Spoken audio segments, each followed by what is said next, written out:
Do you feel a shiver up your spine from fear? Yes, it's another story from the Nightshade diary. You know what that means. Check under the bed and make sure no one or nothing is there. Is the closet door securely shut? Then leave your disbelief behind. Amp up your imagination and hang on tight for another ride into terror and mystery. And like all good horror stories, just imagine it's a dark and stormy night. And remember, screaming like a little girl is permitted.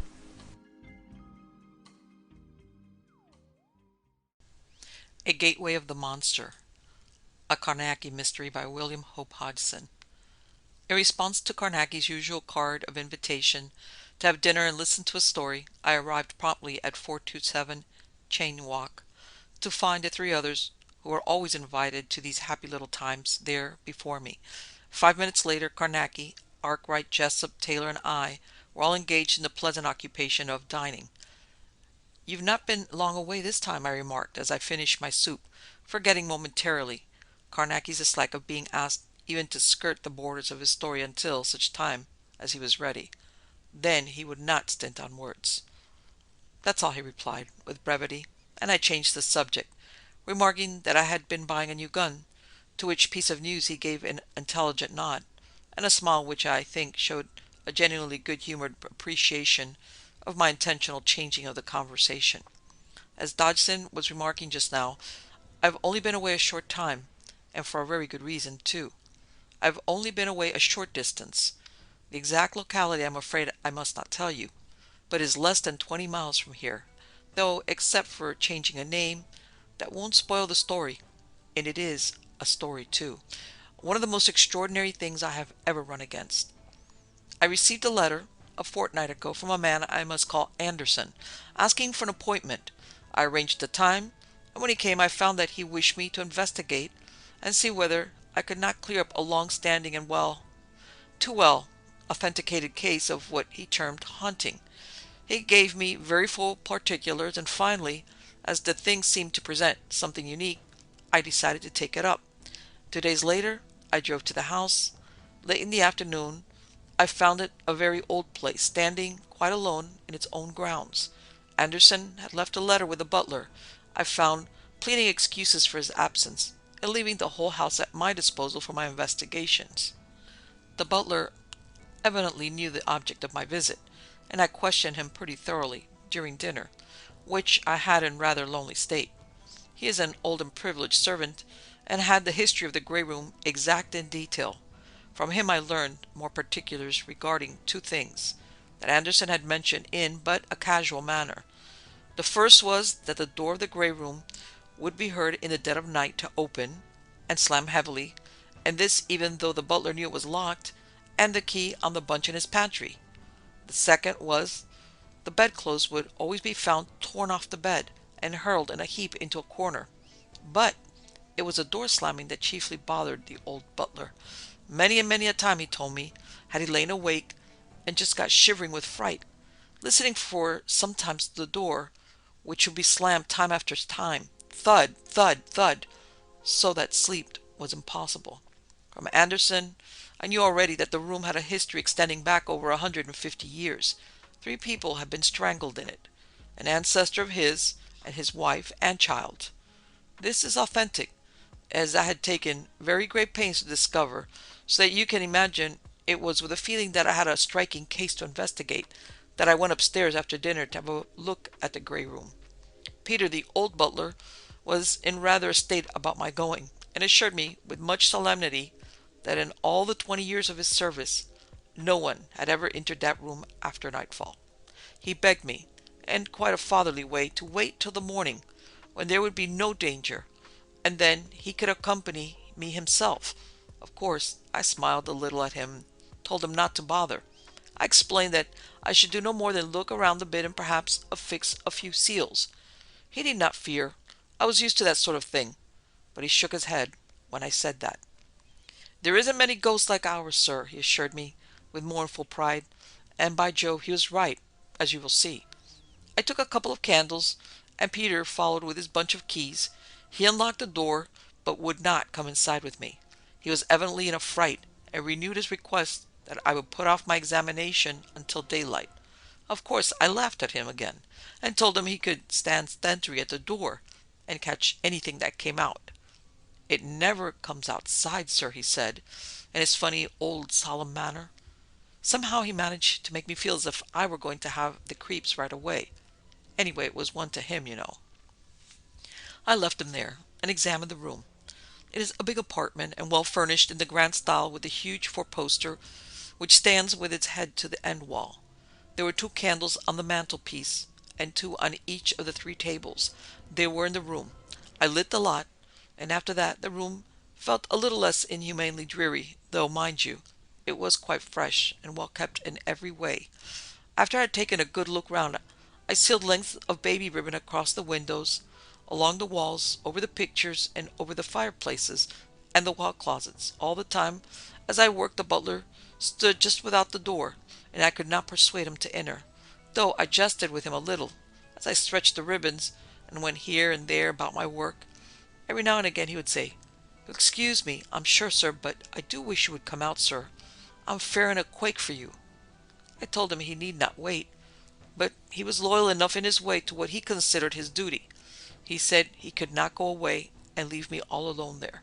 He apologized, but made it very clear that I did not realize the danger of the room, and I could see generally that he was in a pretty frightened state.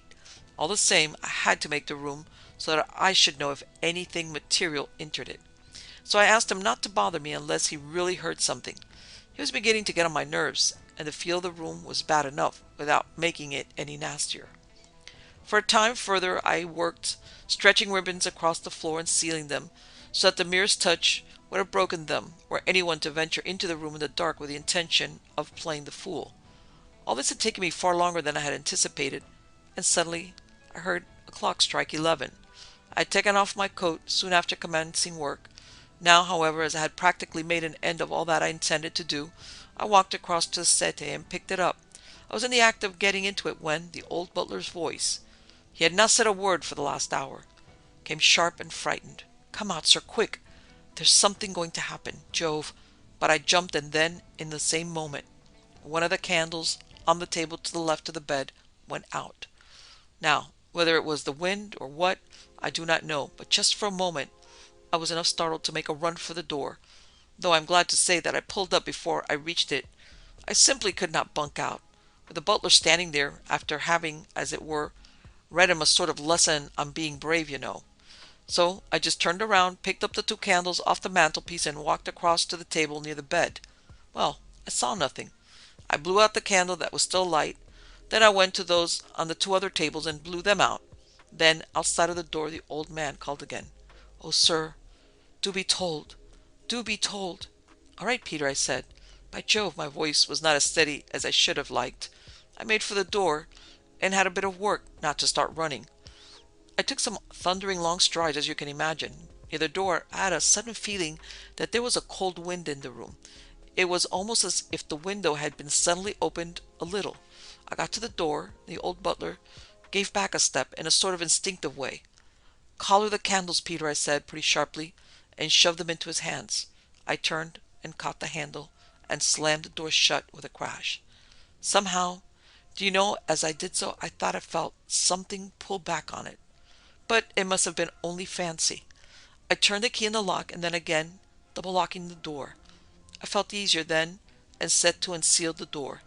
In addition, I put my card over the keyhole and sealed it there, after which I pocketed the key and went downstairs, with Peter, who was nervous and silent, leading the way. Poor old beggar! It had not struck me until that moment that he had been enduring a considerable strain during the last 2 or 3 hours. About midnight I went to bed. My room lay at the end of the corridor upon which opens the door of the grey room. I counted the doors between it and mine and found that 5 rooms lay between, and I am sure you can understand that I was not sorry. Then, just as I was beginning to undress, an idea came to me, and I took my candle and sealing wax and sealed the doors of all the 5 rooms. If any door slammed in the night, I should know from which one. I returned to my room, locked the door, and went to bed. I was waked suddenly from a deep sleep by a loud crash somewhere out in the passage. I sat up in bed and listened, but heard nothing. Then I lit my candle. I was in the very act of lighting it when there came the bang of a door being violently slammed along the corridor. I jumped out of bed and got my revolver. I unlocked my door and went out into the passage, holding my candle high and keeping the pistol ready. Then a queer thing happened. I could not go a step towards the grey room. You all know I am not really a cowardly chap. I've gone into too many cases connected with ghostly things to be accused of that. But I tell you, I funked it. Simply funked it. Just like any blessed kid. There was something precious unholy in the air that night. I backed into my bedroom and shut and locked the door. Then I sat on the bed all night and listened to the dismal thudding of a door up the corridor. The sound seemed to echo through the house. Daylight came at last and I washed and dressed. The door had not slammed for about an hour, and I was getting back my nerve again. I felt ashamed of myself, though in some ways it was silly, for when you're meddling with that sort of thing, your nerve is bound to go sometimes, and you have got to sit in quiet and call yourself a coward until daylight. Sometimes it is more than just cowardice, I fancy. I believe at times it is something warning you and fighting for you. But all the same, I always feel mean and miserable after a time like that. When the day came properly, I opened my door and, keeping my revolver handy, went quietly along the passage. I had to pass the head of the stairs. On the way in, who should I see coming up but the old butler carrying a cup of coffee. He had merely tucked his nightshirts into his trousers, and he had an old pair of carpet slippers on. "Hello, Peter," I said, feeling suddenly cheerful, for I was as glad as any lost child to have a live human being close to me. "Where are you off to with the refreshments?" The old man gave a start and slopped some of the coffee. He stared up at me, and I could see that he looked white and done up. He came up on the stairs and held out the little tray to me. "I am very thankful indeed, sir, to see you safe and well," he said. "I feared one time you might risk going into the grey room. Sir, I've lain awake all night with the sound of the door, and when it came light I thought I'd make you a cup of coffee. I knew you would want to look at the seals, and somehow it seems safer if there's two, sir." "Peter," I said, "you're a brick. This is very thoughtful of you." And I drank the coffee. "Come along," I told him, and handed him back the tray. "I'm going to have a look at what the brutes have been up to. I simply hadn't the pluck in the night." "I'm very thankful, sir," he replied. "Flesh and blood can do nothing, sir, against devils. And that's what's in the grey room after dark." I examined the seals on all the doors as I went along and found them right. But when I got to the grey room, the seal was broken, though the card over the keyhole was untouched. I ripped it off and unlocked the door and went in rather cautiously, as you can imagine, but the whole room was empty of anything to frighten one, and there was heaps of light. I examined all my seals, and not a single one was disturbed. The old butler had followed me in, and suddenly he called out, "The bedclothes, sir." I ran up to the bed and looked over, and surely they were lying in the corner to the left of the bed. Jove, you can imagine how queer I felt. Something had been in the room. I stared for a while from the bed to the clothes on the floor. I had a feeling that I did not want to touch either. Old Peter, though, did not seem to be affected that way. He went over to the bed coverings and was going to pick them up, as doubtless he had done every day these 20 years back, but I stopped him. I wanted nothing touched until I had finished my examination. This I must have spent a full hour over, and then I let Peter straighten up the bed, after which we went out, and I locked the door, for the room was getting on my nerves. I had a short walk and then breakfast, after which I felt more my own man, and so returned to the grey room, and with Peter's help and one of the maids, I had everything taken out except the bed, even the very pictures. I examined the walls, floors, and ceiling then, with probe, hammer, and magnifying glass, but found nothing suspicious, and I can assure you I began to realize, and every truth, that some incredible thing had been loose in the room during the past night. I sealed up everything again and went out, locking and sealing the door as before. After dinner that night, Peter and I unpacked some of my stuff, and I fixed up my camera and flashlight opposite to the door of the grey room, with a string from the trigger of the flashlight to the door. Then, you see, if the door were really open, the flashlight would blare out, and there would be possibly a very queer picture to examine in the morning. The last thing I did before leaving was to uncap the lens, and after that I went off to my bedroom and to bed, for I intended to be up at midnight, and to ensure this I set my little alarm to call me. Also, I left my candle burning. The clock woke me at 12, and I got up and into my dressing gown and slippers. I shoved my revolver into my right side pocket and opened my door. Then I lit my dark room lamp and withdrew the slide so that it would give a clear light. I carried it up the corridor about 30 feet and put it down on the floor with the open side away from me so that it would show me anything that might approach along the dark passage. Then I went back and sat in the doorway of my room with my revolver handy, staring up the passage towards the place where I knew my camera stood outside the door of the gray room. I should think I had watched for about an hour and a half when suddenly I heard a faint noise way up the corridor. I was immediately conscious of a queer pricking sensation about the back of my head, and my hands began to sweat a little. The following instant the whole end of the passage flicked into sight in the abrupt glare of the flashlight. Then came the succeeding darkness, and I peered nervously up the corridor, listening tensely and trying to find what lay beyond the faint glow of my dark lamp, which now seemed ridiculously dim by contrast with the tremendous blaze of the flash powder. And then, as I stooped forward, staring and listening, there came the crashing thud of the door of the gray room. The sound seemed to fill the whole of the large corridor and go echoing hollowly through the house. I tell you, I felt horrible, as if my bones were water. Simply beastly, Jove. How did I stare and how I listened, and then it came again. Thud, thud, thud. And then a silence that was almost worse than the noise of the door. For I kept fancying that some brutal thing was stealing upon me along the corridor. And then suddenly my lamp was put out, and I could not see a yard before me. I realized all at once that I was doing a very silly thing, sitting there, and I jumped up. Even as I did so, I thought I heard a sound in the passage, and quite near me. I made one backward spring into my room and slammed and locked the door. I sat on my bed and stared at the door. I had my revolver in my hand, but it seemed an abominably useless thing. I felt that there was something on the other side of the door. For some unknown reason, I knew it was pressed up against the door, and it was soft. That was just what I thought. Most extraordinary thing to think. Presently, I got hold of myself a bit, and marked out a pentacle hurriedly with chalk on the polished floor, and there I sat in it almost until dawn, and all the time, away up the corridor, the door of the grey room thudded at solemn and horrid intervals. It was a miserable, brutal night.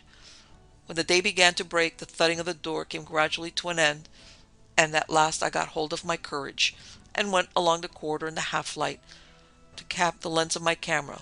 I can tell you it took some doing, but if I had not done so much photograph would have been spoiled, and I was tremendously keen to save it. I got back to my room and then set to and rubbed out the 5-pointed star in which I had been sitting. Half an hour later there was a tap at my door. It was Peter with my coffee. When I had drunk it, we both went along to the grey room. As we went, I had a look at the seals on the other doors, but they were untouched. The seal on the door of the grey room was broken, as also was the string from the trigger of the flashlight, but the card over the keyhole was still there. I ripped it off and opened the door. Nothing unusual was to be seen until we came to the bed. Then I saw that, as on the previous day, the bedclothes had been torn off and hurled into the left-hand corner, exactly where I had seen them before. I felt very queer, but I did not forget to look at all the seals, only to find that not one had been broken. Then I returned and looked at old Peter, and he looked at me, nodding his head. "Let's get out of here," I said. "It's no place for any living human to enter without proper protection." We went out then, and I locked and sealed the door again. After breakfast I developed the negative, but it showed only the door of the grey room, half opened.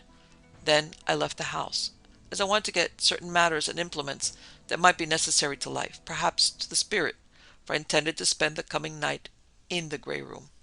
I got back in a cab about 5:30 with my apparatus, and this Peter and I carried up to the grey room, where I piled it carefully in the center of the floor.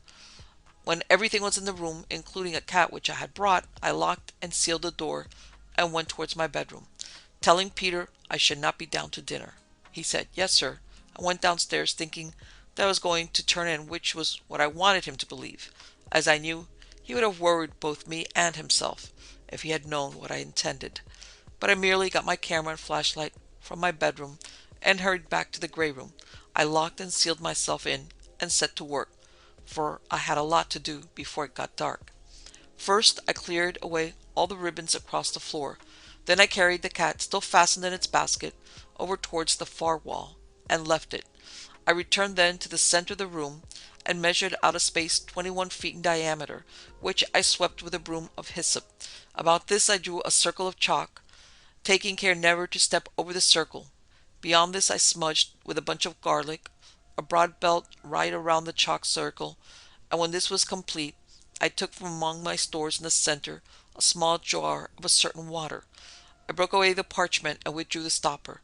Then dipping my left forefinger in the little jar, I went around the circle again, making upon the floor, just within the line of chalk, the second sign of the Sama ritual, and joining each sign most carefully with the left-handed crescent. I can tell you it felt easier when this was done and the water circle complete.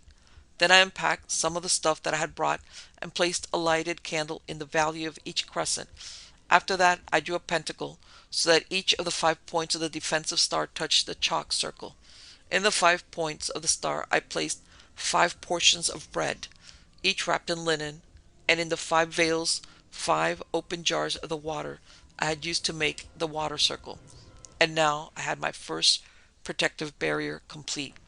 Now anyone except you, who knows something of my methods of investigation, might consider all this a piece of useless and foolish superstition. But you all remember the black veil case, in which I believe my life was saved by a very similar form of protection, whilst Astor, who sneered at it would not come inside, died. I got the idea from the Sigsand MS, written so far as I can make out in the 14th century. At first, naturally, I imagined it was just an expression of the superstition of his time, and it was not until a year later that it occurred to me to test his defense, which I did, as I've just said, in that horrible black veil business. You know how that turned out. Later, I used it several times, and always I came through safe. Until that moving fur case. It was only a partial defense there, and I nearly died in the pentacle. After that I came across Professor Garder's experiments with a medium. When they surrounded the medium with a current in vacuum, he lost his power, almost as if it cut him off from the material. That made me think a lot, and that is how I came to make the electric pentacle, which is a most marvelous defense against certain manifestations. I used the shape of the defensive star for this protection because I have personally no doubt at all but that there is some extraordinary virtue in the old magic figure. Curious thing for a 20th century man to admit, is it not? But then, as you all know, I never did and never will allow myself to be blinded by a little cheap laughter. I ask questions and keep my eyes open. In this last case, I had little doubt that I had run up against a supernatural monster, and I meant to take every possible care, for the danger is abominable. I turned to now fit the electric pentacle, setting it so that each of its points and veils coincided exactly with the points and veils of the drawn pentagram upon the floor. Then I connected up the battery, and the next instant the pale blue glare from the intertwining vacuum tubes shone out. I glanced about me then with something of a sigh of relief, and realized suddenly that the dusk was upon me, for the window was gray and unfriendly. Then round at the big empty room over the double barrier of electric and candle light, I had an abrupt extraordinary sense of weirdness thrust upon me in the air, you know, as it were a sense of something inhuman impending. The room was full of the stench of bruised garlic, a smell I hate. I turned now to my camera and saw that it and the flashlight were in order. Then I tested my revolver carefully, though I had little thought that it would be needed. Yet, to what extent materialization of an abnatural creature is possible, given favorable conditions, no one can say, and I had no idea what horrible thing I was going to see, or feel the presence of. I might, in the end, have to fight with a materialized monster. I did not know, and could only be prepared. You see, I never forgot that 3 people had been strangled in the bed close to me, and that the fierce slamming of the door I had heard myself. I had no doubt that I was investigating a dangerous and ugly case. By this time the night had come, though the room was very light with the burning candles, and I found myself glancing behind me constantly, then all round the room. It was nervy work waiting for that thing to come. Then suddenly I was aware of a little cold wind sweeping over me, coming from behind. I gave one great nerve thrill, and a prickly feeling went over the back of my head. Then I hove myself round with a sort of stiff jerk and stared straight against that queer wind. It seemed to come from the corner of the room to the left of the bed, the place where both times I had found the heap of tossed bedclothes. Yet I could see nothing unusual, no opening. Nothing. Abruptly, I was aware that the candles were all aflicker in that unnatural wind. I believe I just squatted there and stared in a horribly frightened, wooden way for some minutes. I shall never be able to let you know how disgustingly horrible it was sitting in that vile, cold wind. And then flick, flick, all the candles round the outer barriers went out. And there was I, locked and sealed in that room, and with no light beyond the weakish blue glare of the electric pentacle.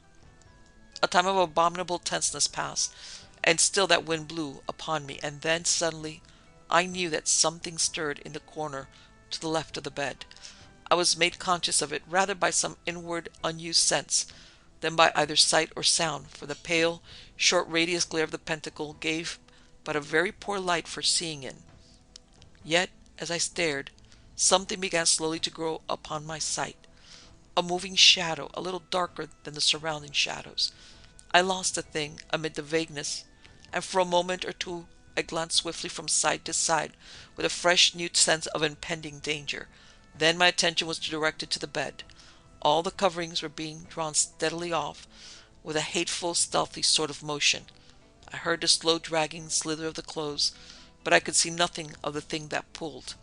I was aware in a funny, subconscious, introspective fashion that the creep had come upon me, yet I was cooler mentally than I had been for some minutes, sufficiently so to feel that my hands were sweating coldly, and to shift my revolver half consciously while I rubbed my right hand to dry upon my knee, though never for an instant taking my gaze or my attention from those moving clothes. The faint noises from the bed ceased once, and there was a most intense silence with only the sound of the blood beating in my head. Yet immediately afterwards I heard again the slurring of the bedclothes being dragged off the bed. In the midst of my nervous tension I remembered the camera and reached round for it, but without looking away from the bed. And then, all in a moment, the whole of the bed coverings were torn off with extraordinary violence, and I heard the flump they made as they were hurled into the corner. There was a time of absolute quietness, then for perhaps a couple of minutes, and you can imagine how horrible I felt. The bedclothes had been thrown with such vast savageness, and then again the brutal unnaturalness of the thing that had just been done before me. Abruptly, over by the door, I heard a faint noise, a sort of creaking sound, and then a pitter or two upon the floor. A great nervous thrill swept over me, seeming to run up my spine and over the back of my head, for the seal that secured the door had just been broken. Something was there. I could not see the door, at least. I mean to say that it was impossible to say how much I actually saw and how much my imagination supplied. I made it out only as a continuation of the gray walls, and then it seemed to me that something dark and indistinct moved and wavered there among the shadows. Abruptly, I was aware that the door was opening, and with an effort I reached again for my camera, but before I could aim it the door was slammed with a terrific crash that filled the whole room with a sort of hollow thunder. I jumped like a frightened child. There seemed such a power behind the noise, as though a vast wanton force were out. Can you understand? The door was not touched again, but directly afterwards I heard the basket in which the cat lay creak.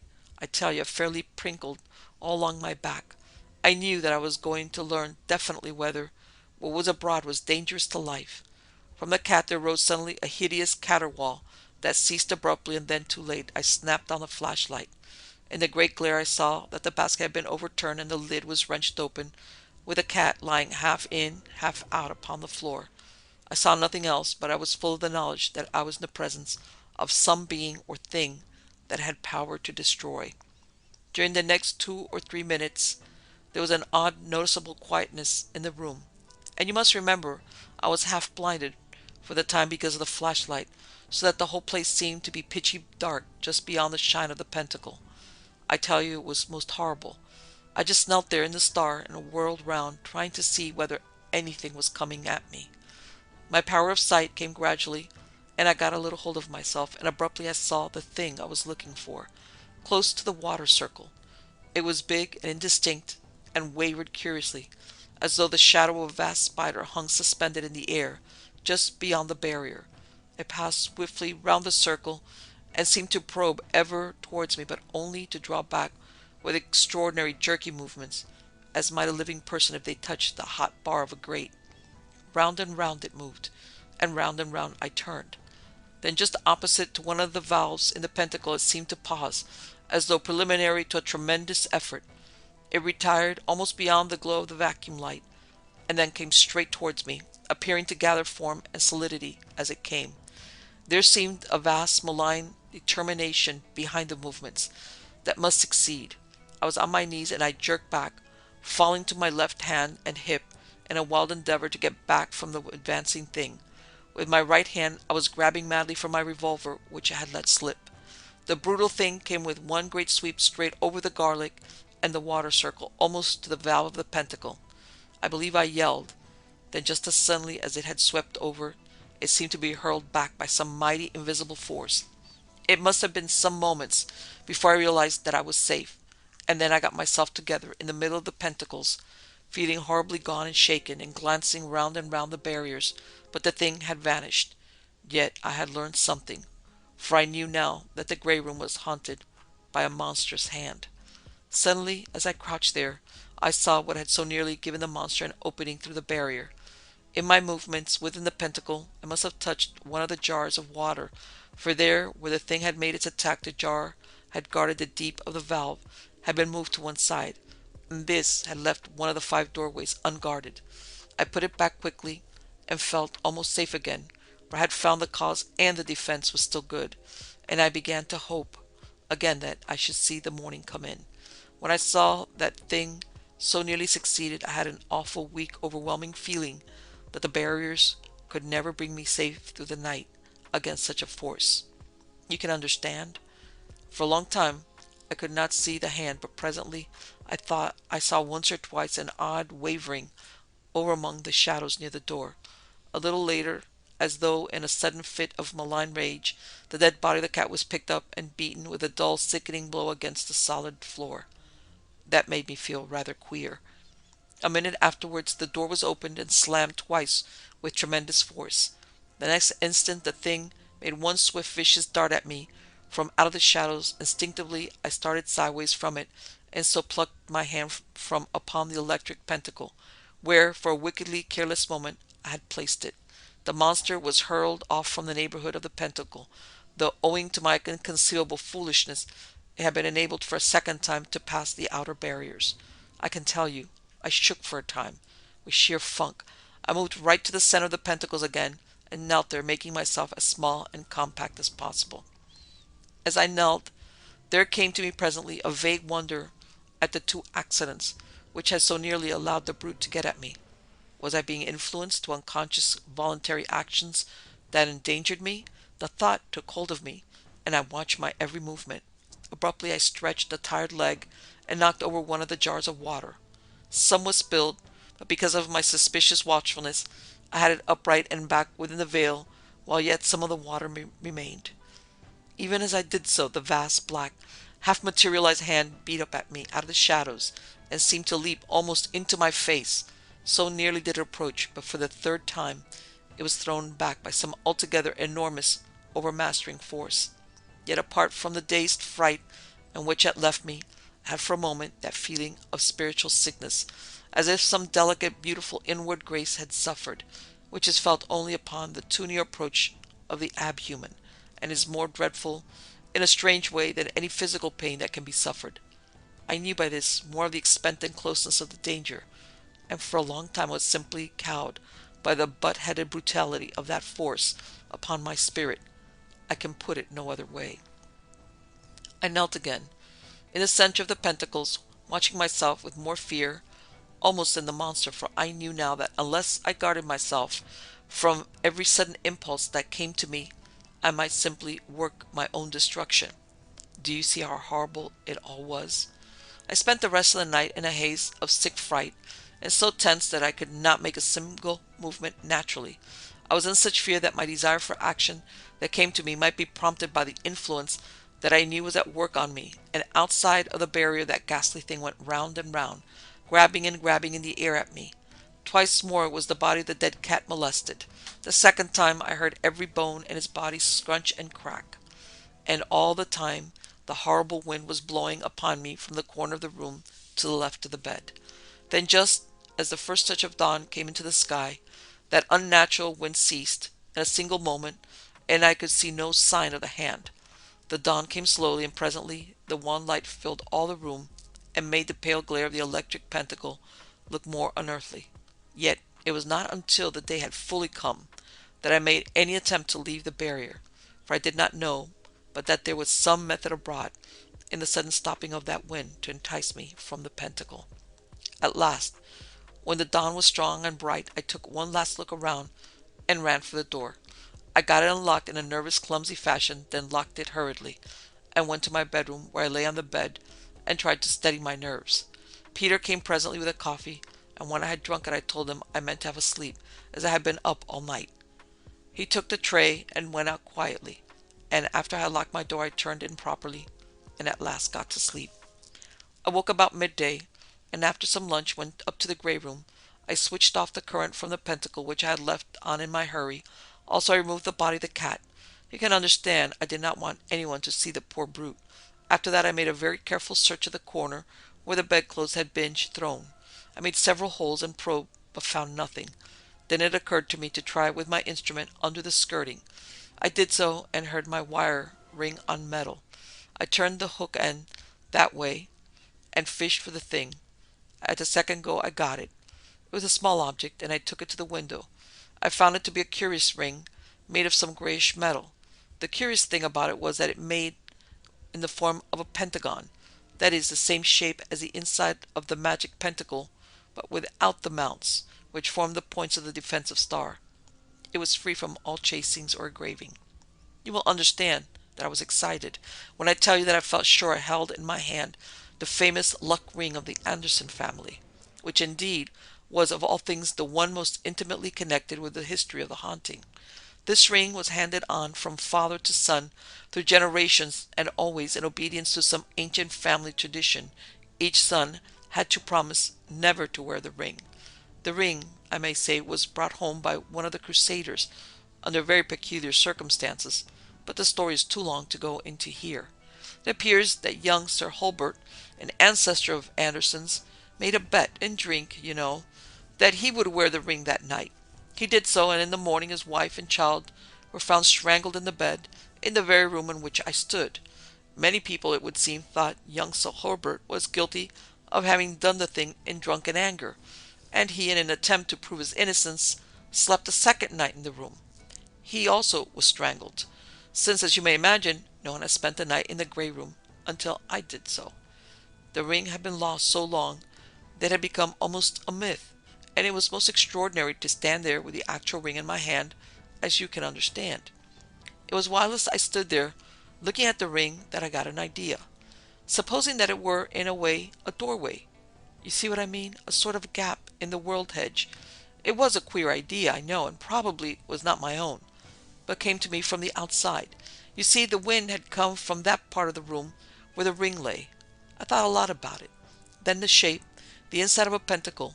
It had no mounts, and without mounts, as the Sicilian MS has it, 3 mounts, which are the 5 hills of safety. To lack is to give power to the demon, and surely to favor the evil thing. You see, the very shape of the ring was significant, and I determined to test it.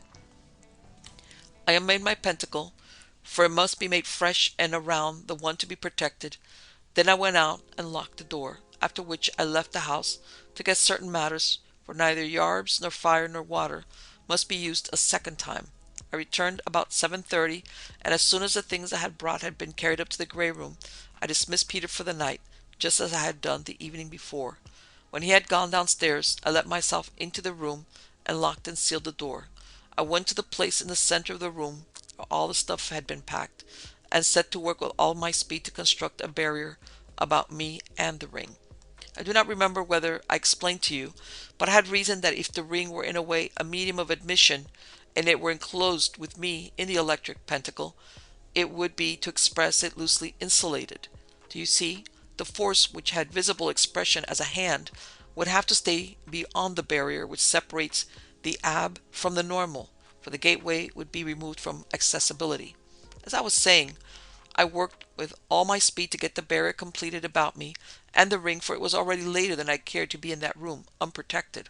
Also, I had a feeling that there would be a vast effort made that night to regain the use of the ring, for I had the strongest conviction that the ring was a necessity to materialization. You will see whether I was right. I completed the barriers in about an hour, and you can imagine something of the relief I felt when I saw the pale glare of the electric pentacle once more all about me. From then onwards for about 2 hours, I sat quietly facing the corner from which the wind came. About 7 o'clock, a queer knowledge came that something was near to me, yet nothing happened for a whole hour after that. Then suddenly I felt the cold, queer wind begin to blow upon me. To my astonishment, it seemed now to come from behind me, and I whipped around with a hideous quake of fear. The wind met me in the face. It was blowing up from the floor close to me. I stared down in a sickening maze of a new fright. What on earth had I done now? The ring was there, close beside me where I put it. Suddenly, as I stared bewildered, I was aware that there was something queer about the ring. Funny shadowy movements and convolutions. I looked at them stupidly, and then abruptly I knew that the wind was blowing up at me from the ring. A queer indistinct smoke became visible to me, seeming to pour upwards through the ring and mix with the moving shadows. Suddenly I realized that I was in more than any mortal danger, for the convoluting shadows about the ring were taking shape, and the death hand was forming within the pentacle. My goodness, do you realize it? I had brought the gateway into the pentacles, and the brute was coming through, pouring into the material world as gas might pour out from the mouth of a pipe. I should think that I knelt for a moment in a sort of stunned fright. Then, with a mad, awkward movement, I snatched at the ring, intending to hurl it out of the pentacle. Yet it eluded me as though some invisible living thing jerked it hither and thither. At last I gripped it, yet in the same instant it was torn from my grasp with incredible and brutal force. A great black shadow covered it, and rose into the air and came at me. I saw that it was the hand, vast and perfectly in form. I gave one crazy yell and jumped over the pentacle and the ring of burning candles and ran despairingly for the door. I fumbled idiotically and ineffectually with the key, and all the time I stared, with a fear that was like insanity, toward the barriers. The hand was plunging towards me, yet, even as it had been unable to pass into the pentacle when the ring was without, so now that the ring was within, it had no power to pass out. The monster was chained, as surely as any beast would be were chains riveted upon it. Even then I got a flash of this knowledge, but I was too utterly shaken with fright to reason. In the instant I managed to get the key turned, I sprang into the passage and slammed the door with a crash. I locked it and got to my room. Somehow, for I was trembling so I could hardly stand, as you can imagine, I locked myself in and managed to get the candle lit. Then I lay down on the bed and kept quiet for an hour or two, and so I got steadied. I got a little sleep later, but woke when Peter brought my coffee. When I had drunk it, I felt altogether better, and took the old man along with me while I took a look into the grey room. I opened the door and peeped in. The candles were still burning, wan against the daylight, and behind them was the pale glowing star of the electric pentacle, and there in the middle was the ring, the gateway of the monster, lying demure and ordinary. Nothing in the room was touched, and I knew that the brute had never managed to cross the pentacles. Then I went out and locked the door. After a sleep of some hours, I left the house. I returned in the afternoon in a cab. I had with me an oxy-hydrogen jet and 2 cylinders containing the gases. I carried the things to the grey room, and there in the center of the electric pentacle I erected the little furnace. 5 minutes later the luck ring, once the luck but now the bane of the Anderson family, was no more than a little solid splash of hot metal. Carnacki felt in his pocket and pulled out something wrapped in tissue paper. He passed it to me. I opened it and found a small circle of grayish metal, something like lead, only harder and rather brighter. "Well?" I asked, at length, after examining it and handing it round to the others. "Did that stop the haunting?" Carnacki nodded. "Yes," he said. "I slept 3 nights in the grey room before I left. Old Peter nearly fainted when he knew that I meant to do, but by the third night he seemed to realize that the house was just safe and ordinary, and I believe in his heart he hardly approved. Carnacki stood up and began to shake hands. "Out you go," he said genially, and presently we went, pondering, to our various homes.